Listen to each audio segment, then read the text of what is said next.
Africa Consultative Forum says Nigeria is in a state of war.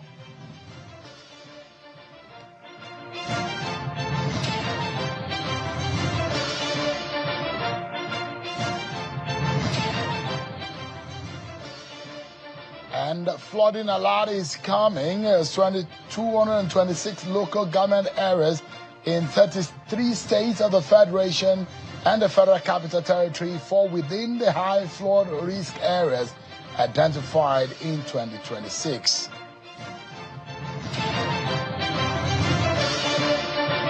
Hello everyone, welcome to the program. This is Politics Today, live on China's television. I'm Sean Kimbale, right for you here in Abuja. Let's tell you that the federal government has revealed that 226 local government areas in the 33 states of the Federation and the Federal Capital Territory fall within the high flood risk areas identified in 2026. The Minister of Water Resources and Sanitation, Mr. Joseph Yusuf, says that during the public presentation of the 2026 annual presentation of flood outlook by the Nigeria Hydrological Services Agency at the State Banquet Hall of the House of Rockville, Abuja, so 14,118 communities in 266 local government areas in 33 states and the FCT fall within the high flood risk areas. The states include Abia, Adamawa, Anambra, Bauchi, Bayelsa, Benue, Borno, Cross River Delta, Ebonyi, Edo, Enugu, Gombe, Imo, Jigawa, Kaduna, Kano, Kebbi, Kogi, Kwara, Lagos, Nasarawa, Niger, Ogun, Ondo, Osun, Oyo, Plateau, River State, Sokoto, Taraba, Yobe, Zamfara, and the FCT. They are warning that viewer in these states, you need to brace up and get ready and do the needful to avoid flooding. And let's tell you that Nigeria's headline inflation has risen to 15.38% in March this year, reflecting an increase from the 15.06% recorded in February. Is according to the latest figure coming from the National Bureau of Statistics, the NBS. The Consumer Price Index, CPI, increased to 135.4 in March 2026, reflecting a 5.4% point increase from the preceding month. In March 2026, the headline inflation rate to these and stood at 27.35% in the same month in the preceding year. The Africa Consultative Forum has been speaking about the state of insecurity in Nigeria. We'll be giving you more details on what they said and exactly what they meant by the statement that the Nigerian state is in a state of war. But we'll serve you some more of your political roundup stories.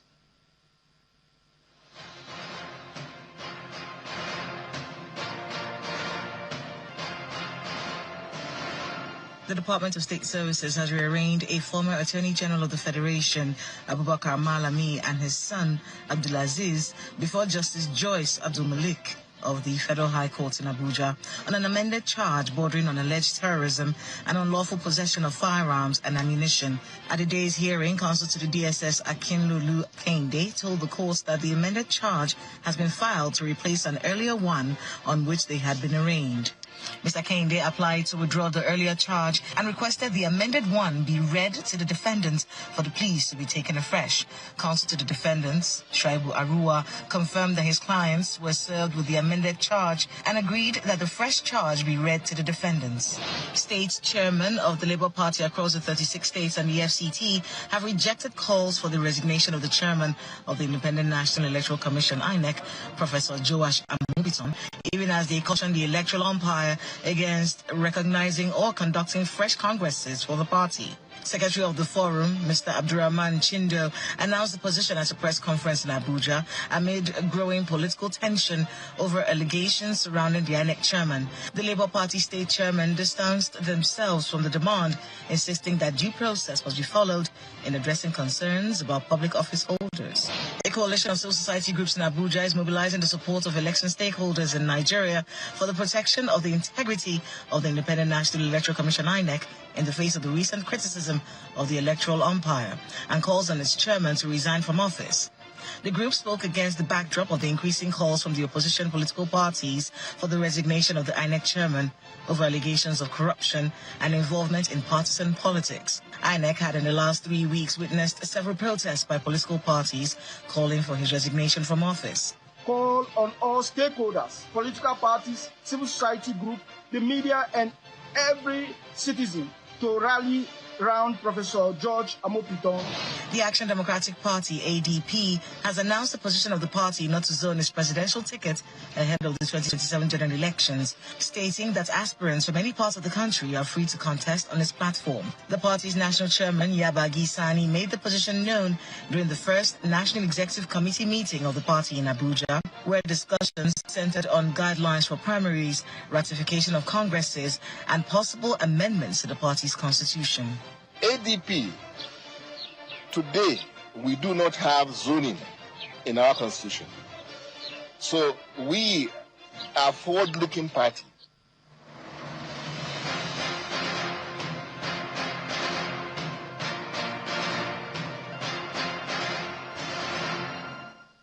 Thank you so much, everyone. There you have it. You've been served with your political roundup stories.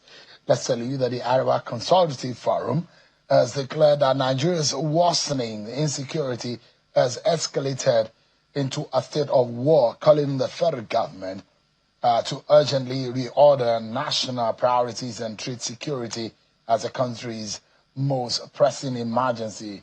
They made their position known in a communique issued at the end of their 38th meeting of the ACF Board of Trustees earlier today and signed by its chairman, Bashir Dalhatu. Part of the communique reads, and I quote, Nigeria's security crisis has moved far beyond a routine governance challenge. It has since evolved from insurgency in the northeast, banditry and mass kidnappings across the northwest and north central, persistent intercommunal clashes, violent conflict between herders and farmers, to a state of all-out war that now threatens the continued existence of Nigeria as we know it. The scale of persistence and the human cost of violence demand a fundamental shift in national priorities.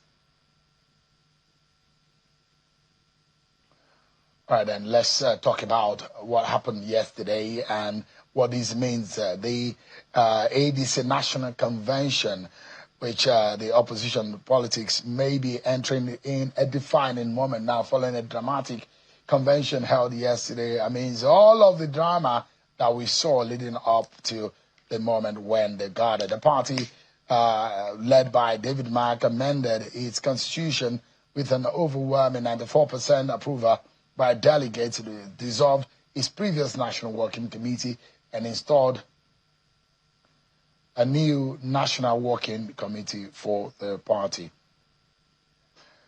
Well, against all of these, a former presidential candidate of the ADC, Mr. Dumebi Kachiku, has been reacting to the conduct of yesterday's convention, where you're seeing some of the pictures that came up earlier on your screen. Mr. Kachiku has criticized and condemned the conduct of the exercise as illegal. Take a listen to Mr. Kachiku's position as made known earlier today at a press conference. Yesterday, the 14th of April 2026, a federal high court in Abuja issued an order in the matter between the state chairman of the ADC and the David Mark-led gang. The order said maintain status quo ante bellum. This means no congresses or convention until the matter before the court is adjudicated. Despite this order, the nation witnessed these desperate politicians hold a convention in the name of the African Democratic Congress, knowing same to have no locus before the law. Can men who continue to flout court orders mean well for the ADC or Nigeria? The simple answer is no.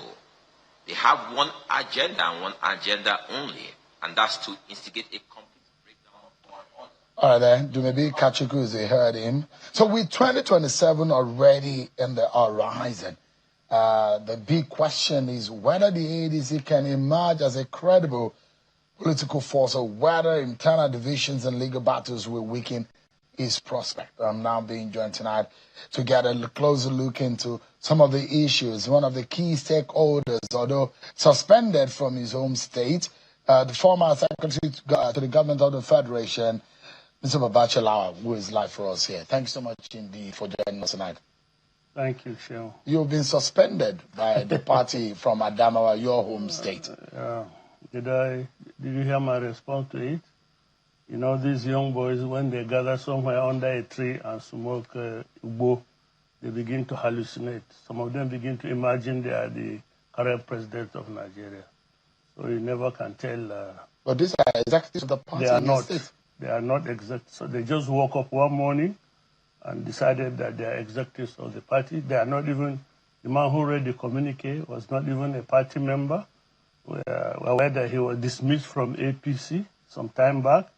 And so he's free to make all sorts of say nonsense. He can call himself the president for all we care, which he's not and never will be. So they are not even members of the party. I mean, it doesn't look like as a chieftain of the ADC that you have a good hold on the structure and on what is going on as far as ADC is concerned, even in your home state, not to talk about the national level. Sean, you just said I'm a suspended member of the party. You are free to have that opinion. I don't know what has entered your head that you think I'm suspended. Myself and... they are your people from Adamawa State. They are the ones who said you are suspended. Yeah, you can suspend me from wherever. Which state are you? Kwara?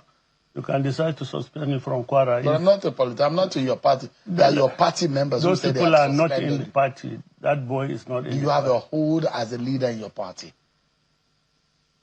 We are not only having hold in our party in the state, but in the federal. We are senior members of this party. We were involved in the formation of this party from the very beginning, from the day one. We were involved in it. We nurtured it to this stage in which some charlatans can wake up and wear agbada and gather some pressmen and say they've suspended us. Is it worrisome for you that these kind of things are happening in your party, right? No. And how do you convince those whom you are trying to say that you want to lead a party, I mean, you want to lead a nation, yet you are having all of this drama around your party and its internal politics? Sharon, give me a break. We are about 200 and something million Nigerians from all walks of life, from all backgrounds, and you cannot speak for everybody's character or bringing.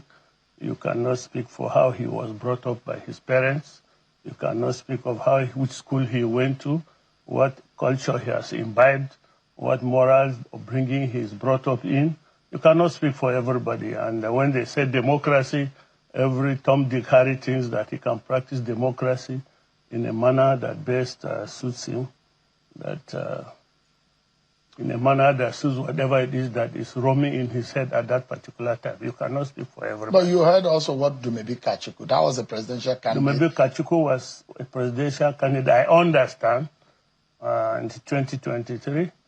I have the last convention that was held, I think, by the party in 2022, expelled him. If I knew you asked me this question, I would have brought the reports of the convention committee, which I had that expelled Dumebi. So he's free to, he's a contractor. Dumebi is an oil industry participant, and he's only doing more contracts so he can get more contracts from NNPC.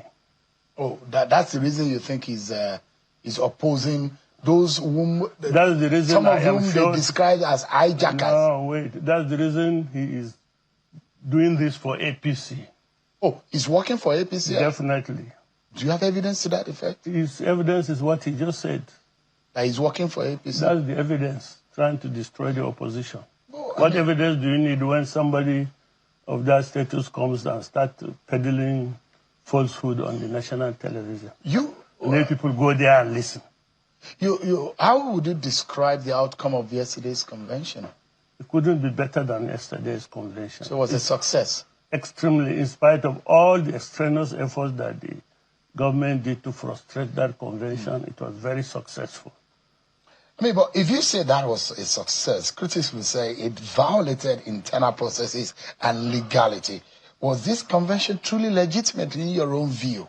I'm not a lawyer. I wish you had called lawyers to hear to this, but as a member of the National Working Committee, we had called our legal advisors, eminent people, to advise us on the course of action after whatever. The court, the appeal court said something. What did you say? The court, they said it is status quo antebellum. That's what they said. Antebellum means status quo. Status quo means, by our interpretation, by the interpretation of our lawyers, very senior lawyers in the party and consultants we hired for that purpose, they advised that that means that David Mark's position as the chairman of the party is validated.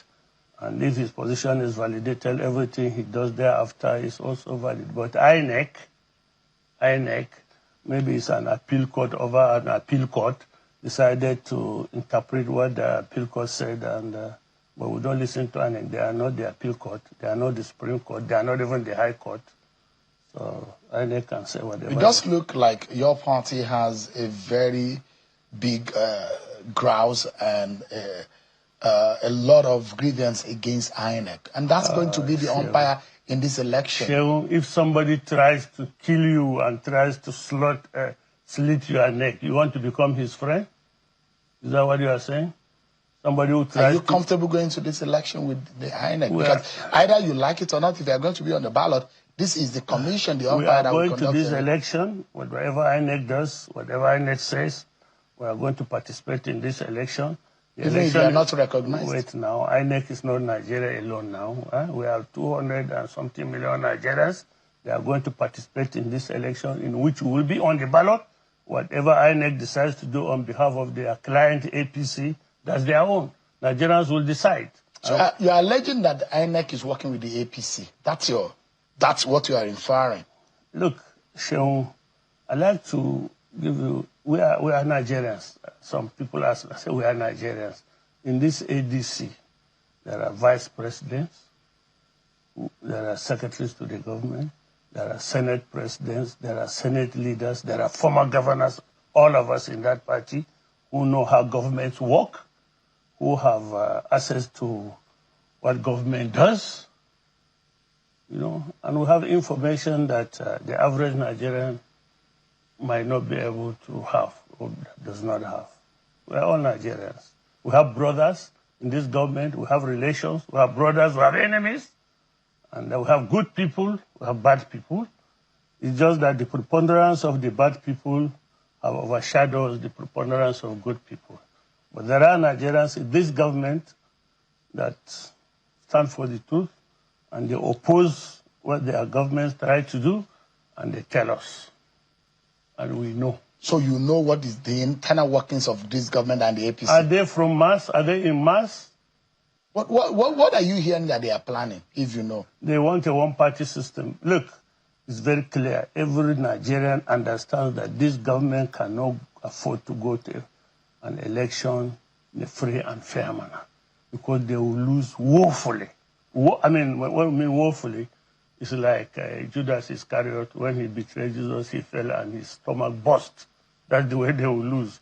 That's the way I characterize them. Do you have do you have a data or do you have an opinion poll that suggests what you're saying? Of course we have, but it's not for us to. Channels can conduct their own. We've done our own. We know the scenario out there. We know what people are saying. We go out, they tell us, they talk to us, they encourage us, they contribute to what we are doing. And did your poll suggest the party or a candidate for your party? You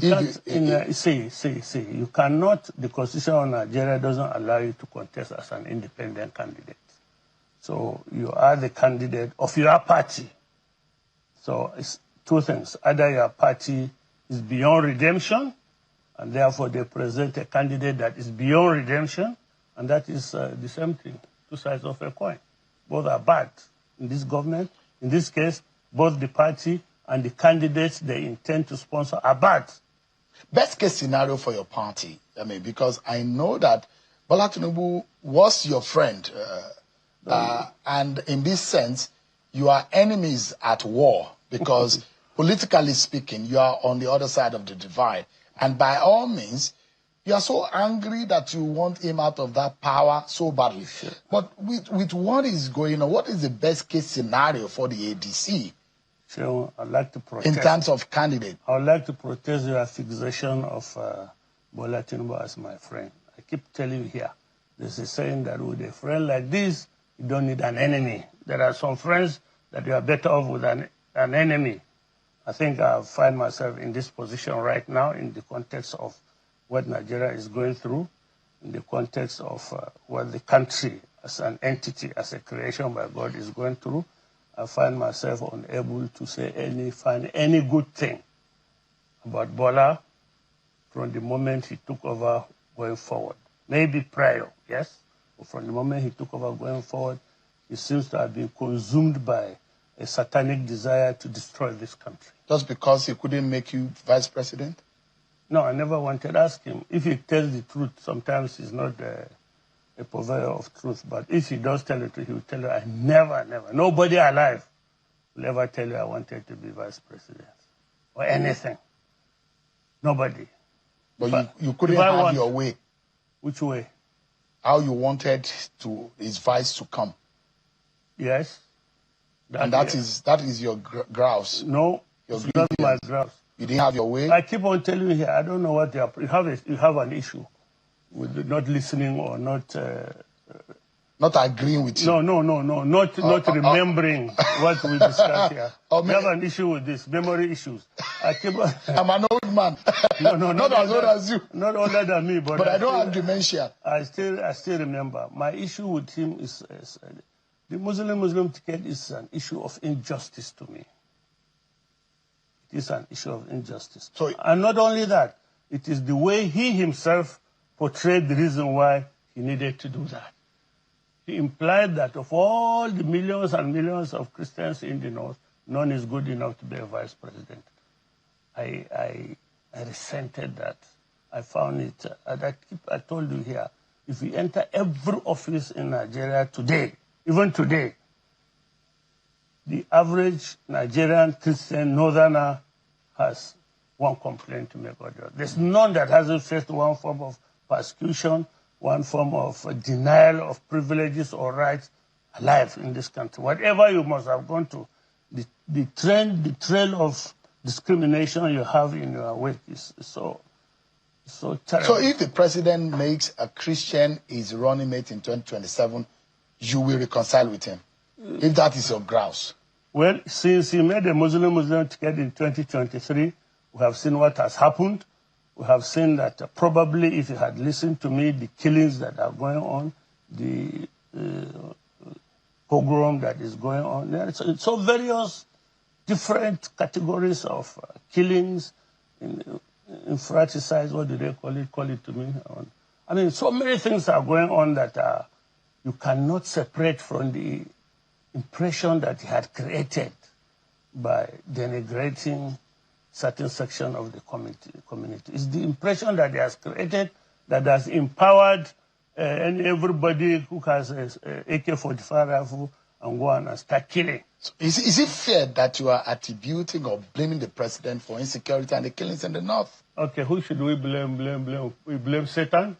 No, you are saying categorically that the decision of the president to pair with another Muslim on the ticket and the argument, is the root cause of this. What he did was, after he did that, he now engineered the Islamic community, especially the imams, to go on preaching and instigating their followers to vote for him as being the righteous thing to do. And not everybody is intellectually sound. Not everybody can attribute, can analyze issues. I told you a story here once. When in my farm some years back, two Fulani men pushing their cows into my farm. And when we accosted them, they told us that, do you think that we are here without approval from somebody? This is our government. And we can do whatever we want, including pushing our cows into our farm. You won't believe that this thing happened while I was SGF. And why were they saying that? Because their perception at that level is that because Buhari is a Fulani man, or was a Fulani man, and so they can do anything they like, they have protection. And truly, sometimes when Fulani men enter your farm and they eat up your crops, the next thing you hear is one emir from somewhere is phoning you, begging you to release them. These are the issues that such things create.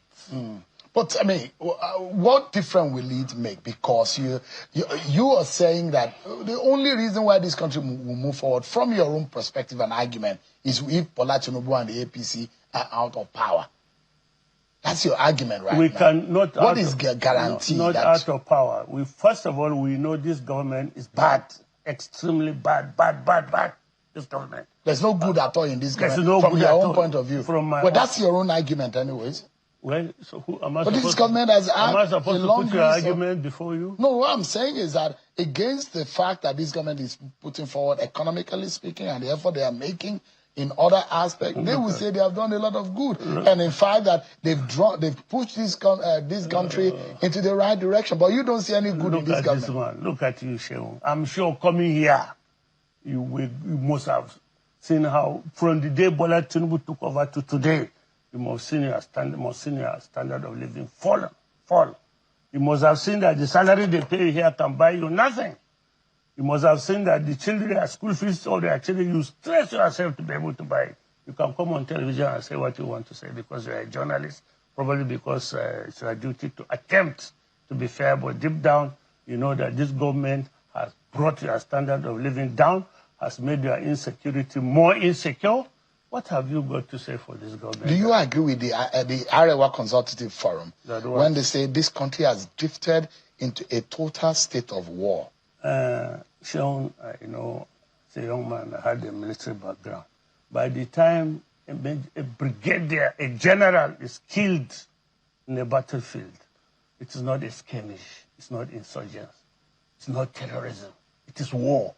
By the time you find that the formation of the Nigerian army in addressing these people is such that a general must lead the fight to the extent that he's killed, it's nothing but war.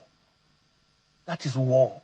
How do we finish this war? How do we rescue our nation? This is about our nation. First of all, innocent Nigerians that are killed. Yeah, your man, the other man, I don't know what to call him. The Senate, is he a Senate president? Senate President Godswill Akpabio. That is his name. He says in one of these things, I just not coming here, that he said after the election, the security will go. Security will go. Such a buffoonery talk. What do you use? I wish I would check the dictionary before I came here for that one. What an idiotic thing to say. If you kill me today, and then in next year, the insurgency has gone, how does that help my family, my children, my wives, and so on, if I'm dead by then? If people are dying, 200, 500, they kill a general at the war front, and then you say insecurity for who? For those that managed to survive? So we celebrate that. What are those that are being killed? Mr. Lawa, if I ask you, does the ADC have solution to the problems of this country? Look, first thing first, we have the solution. We know we have the solution. The caliber of people we have in that party and the way we are running our democracy in our party is such that we believe we have the solution to the problem. But first thing first, stop this government from continuing with what they have started, what they started. That's your first agenda. First agenda is to stop this government from continuing with what they started in 2022. How would you do that? Stop them from winning the election. How do you do that? We have the capacity. They have 31 state governors. 31 state governors that are running away from EFCC. Come to my look. I was watching I didn't go home for the congresses, but I have never seen the way people turn out for ADC congresses, for congresses like that. In times past, before you even get them to come out to the world to vote, you must send vehicles to bring them. You must give them something with which to eat. You must give them money to go back. These days, they turn out en masse, unsupported. They just come out. Nigerians just come out. It was like a carnival. And they did it peacefully. There was no rancor. There was, mercifully, there's no even story of anybody dying in an accident on their way back to their... So Nigerians are eager. I watched the one of Sokoto. I didn't know how they managed. It was thousands of people crammed into a stadium to do what? To elect officials for the party. Is that number convincing enough to be able to win a general election? That is indicative. What if the ADC at David Mark led is not able to be on the ballot? What happens? We'll be on the ballot. There's no way. You are in court. Several cases in court. Those judges, maybe they're coming from heaven. They are not Nigerians. They don't feel what they are feeling. Their children don't tell them what they are feeling. So you are sure that the case will go in your favor? We are very, very sure, as long as these judges are Nigerians and they know the law, and I believe they do, the cases will all go in our favor. Do you agree also with the notion that Atiku Peter Obi pairing is the right pairing to be able to defeat Bola Tinubu and the APC? Now, typical of you are trying to dig a pit for me. As a member of the National Working Committee, I might have my own preferences, but at this time, my duty is to create an environment in which all our aspirants will feel that free and fair field where they can compete. Whoever wins the election decides, maybe with the assistance of the party, whatever, will choose who his running mate would be. But if you study my projectors in politics, is to be free and fair for everybody. We'll create an environment. I know David Mark very well. I'm one of those who, typical of me, I say my mind, and he's somebody who wants you to say your mind. And so I have his ear, and I believe his main preoccupation is to create an environment in which anybody who wants to contest on the platform of this party does so. Be mindful of the fact that we are not only in this thing for presidency. We have governors, we have senators, we have House of Assembly, House of Rep. Everybody must be able to feel that he's gotten justice. So on the final note, let me ask you, Mr. Lawal, do you have a plan B? If the cases don't go in your favor, do you have a plan B? Strategically, if we have a plan B, there's no way you hear it from my mouth on channels television. But you are talking to me. Yeah, but on television. You and I have gone a long way. And now I begin to doubt whether you two are free and fair journalists or you are another Bola Tinubu apologist. But I mean, we have. You are joking, right? We are known by your antics, my brother. So. I might push you, but I stand right in the middle. I don't care whose ours is God. So that should be that way. It should be that way. Absolutely. And we all should it's in the interest of our country. A free and fair independent journalism is the best for our democracy. Well, thank you so much, Mr. Babachi Lawa. Maybe you. Pastor Lawa. Yeah, or Farmer Babachi Lawa. You see me on television as a journalist.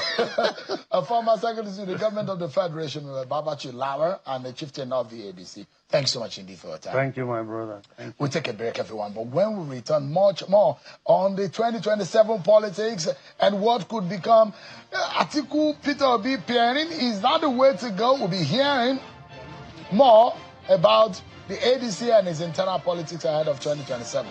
After this break, everyone.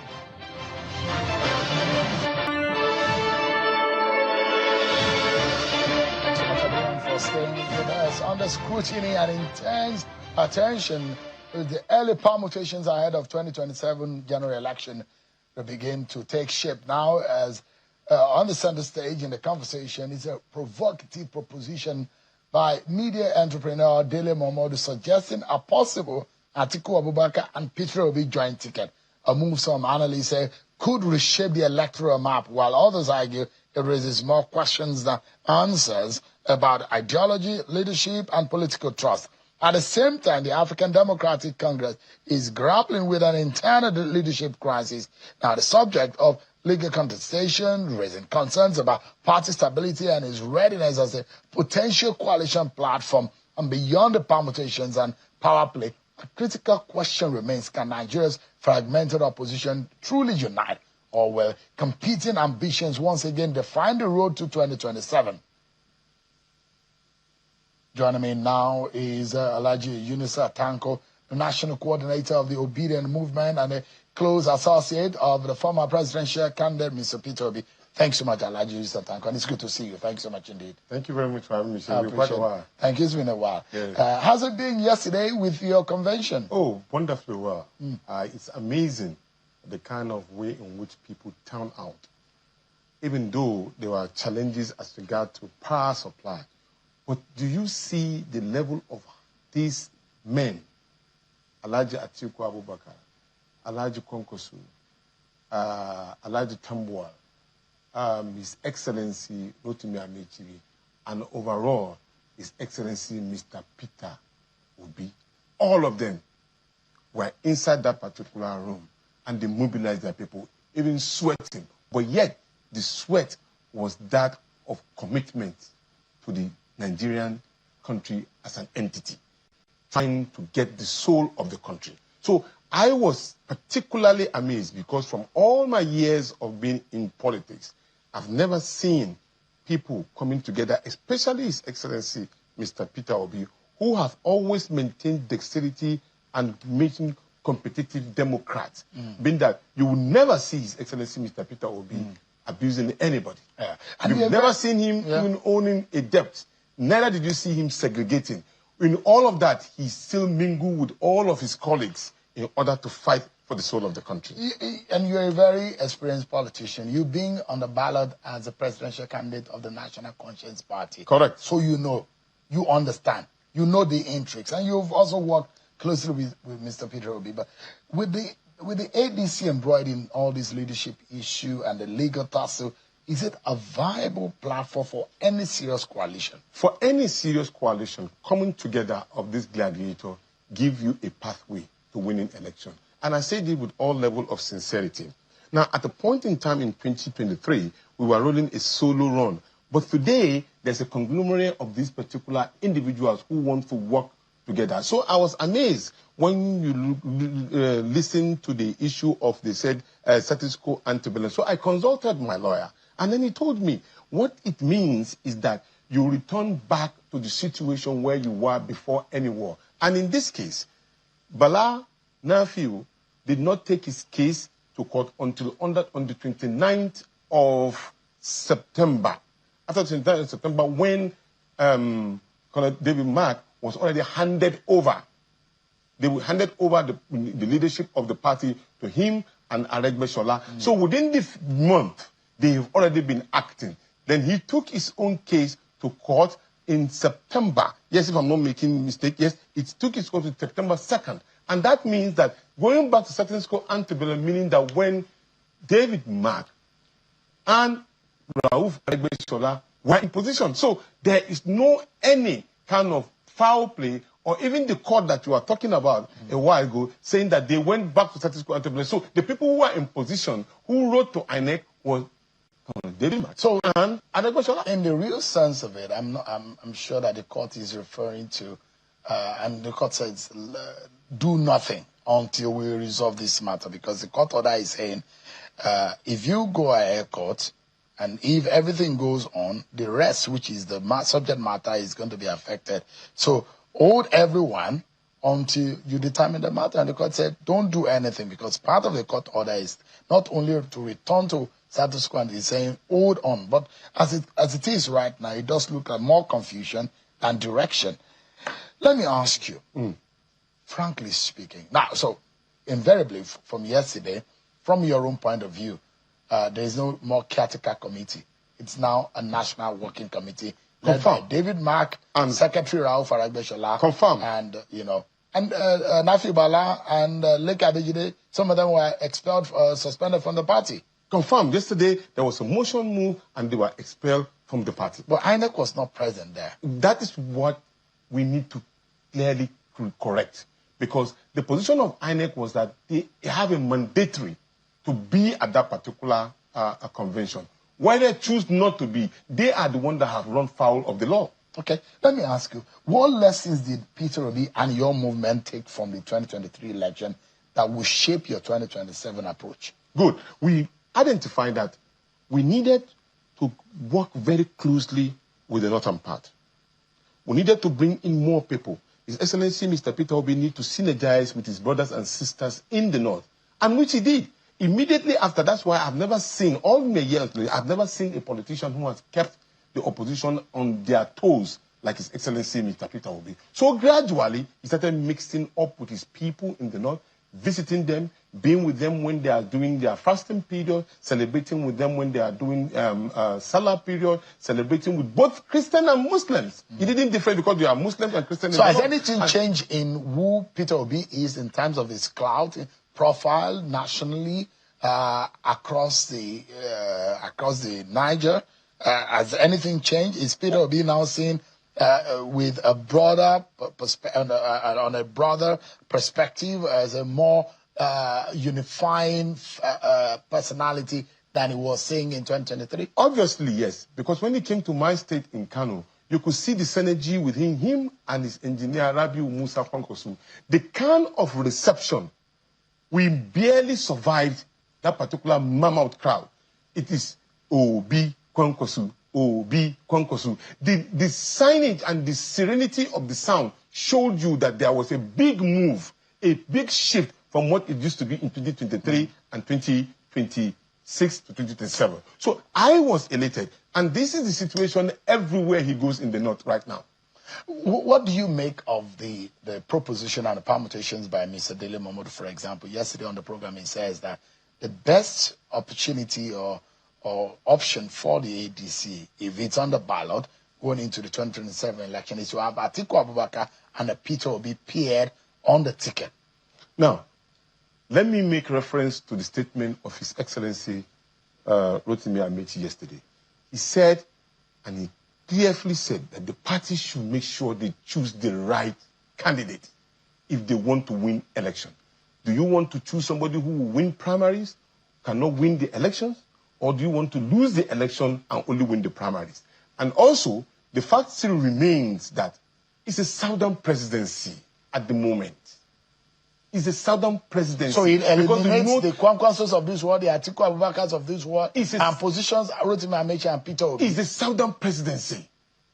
And to make it easy for the party to win, zone it to the south and give the candidacy to the south. And you are sure of winning. Anything short of that will only bring you losing the election. And I'm saying this for every Nigerian to critically go and do his own independent poll. It will clearly show that. And the moment you saw that kind of euphoria and the love that was shown to Peter Obi and Kwankwaso, the Nigerian people have spoken. I can tell you for sure, if you have those two peers, with all due respect... So it's Peter Obi on the ballot with Kwankwaso as a vice. By 12 o'clock on the day of election, the election is over. Give me a moment. We'll be right back after this break, everyone.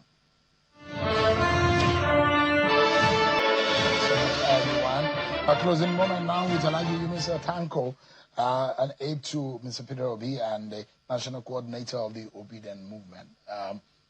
What does the figure, because there are those who say 6-point-something million vote for Atiku, 6-point-something million vote for Peter Obi, 1 million vote for Kwankwaso. Would you rather go for a potential 13 million vote between Peter Obi and Atiku Abubakar and go for a potential 7 million vote between Peter Obi and Kwankwaso? What you need to know is that the figure has even changed. Really? Yeah, because the love that is being shown to these two personalities, with all due respect to others, it shows that there is a growing interest as regard to the Nigerian youth wanting a credible election which usher in credible leadership and then good governance. And so they are very much in tune to that. And I say this with clarity and dexterity. I watch His Excellency Mr. Peter Obi sometimes when we travel out of the going out from Lagos down to the northern part. He looks at the north as a solution-driven economy for the country generally. And you will ask me, where is that? Agriculture. And you know that our people are dominant in agriculture. By the time you talk about the millions of Nigerians who are residing in all of the 19 states of the Federal Republic of Nigeria, turning them into a green opportunity where they can, it will subsidize and take care of what this one-legged economy that we have. And that is where his priority is. And they can give you 4 times what we are making in oil with no fear, know nothing, and just stealing the land, and he's trying to make sure that, okay, all of this land, he sees the land as a virgin land. He's like, look at money. With all due respect, I used to laugh. I say, look, this man is an Igbo man. You're always looking for how to make Nigeria go. And that's why you look at somebody who can bring you prosperity, who can bring you great credibility. And that, for me, as a Northerner, I feel very elated. So in 20 seconds, so that we can wrap up, Peter Obi, Kwankwanso is the best bet. Sure bet. Sure bet. In fact, if you do permutation and you go bet, or what they call them, all of those bets, bet on it. Bet on it, you are sure and of winning. And they can defeat bet on it. It is done. By 12 noon, the election is over. All right. Alhaji Mr. Tanko, who is an aide to Mr. Peter Obi and the national coordinator of the Obedient Movement. Thanks so much indeed. Thank you very much for having me. God bless Nigeria. Thank you very much. God bless Nigeria. Thanks so much, everyone, for watching. I'm Seun Okemaloe.